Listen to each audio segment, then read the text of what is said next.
Inamin ni Paolo Avellino, na dahil kay Kim Chiu kaya niya tinanggap ang rom-com na What's Wrong with Secretary Kim. Chika Test Today. Para kay Paolo, dahil sa love, ang unusual na nagawa niya ay tinanggap niya ang rom-com, kay Paolo na mismo nanggaling, dahil sa pagmamahal niya, sa co-worker niya na si Kim, agad niya tinanggap ang Filipino adaptation na What's Wrong with Secretary Kim.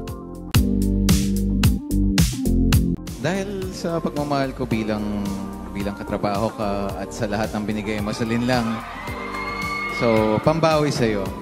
So I'm here in Secretary Kim.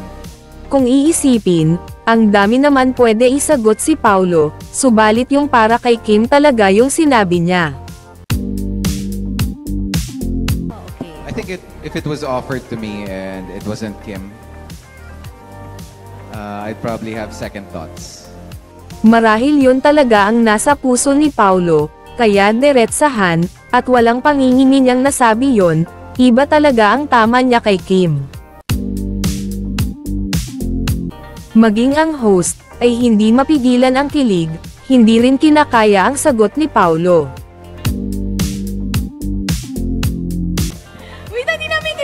Kinakaya niyo ba yung sagot ni Paolo? Wait lang. Parang kailangan natin a few moments of silence for that. Halatang tense naman si Kim, kapag tungkol sa love ang pinag-uusapan, marahil dahil sa kanyang pinagdaanan kaya iniiba niya ang topic. Give back. Sobrang funny to siya give dito. back. Sobrang funny siya talaga. Hindi na siya si Paolo Avellino. Teka lang, pagmamahal yung pinag-uusapan, ba't mo change topic? Siyempre, pinupuri kita. Okay. Ganun pa man, halatang masaya naman si Kim sa mga naririnig niya kay Paolo, lalo na nang sabihin ng aktor na dahil sa kanya, kaya tinanggap nito ang proyekto. Because it was Kim, wala nang isip-isip, yes, go agad. Because of Kim. Mararamdaman din ang sincerity sa mga sinasabi ni Paolo, at kung paano niya din alalayan si Kim sa pagsagot ng mga tanong, masasabing special talaga para sa aktor ang Chanita Princess.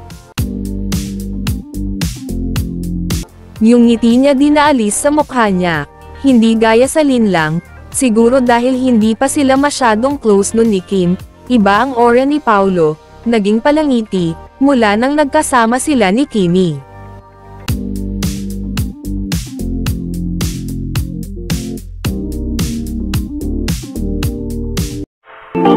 Chika Test Today.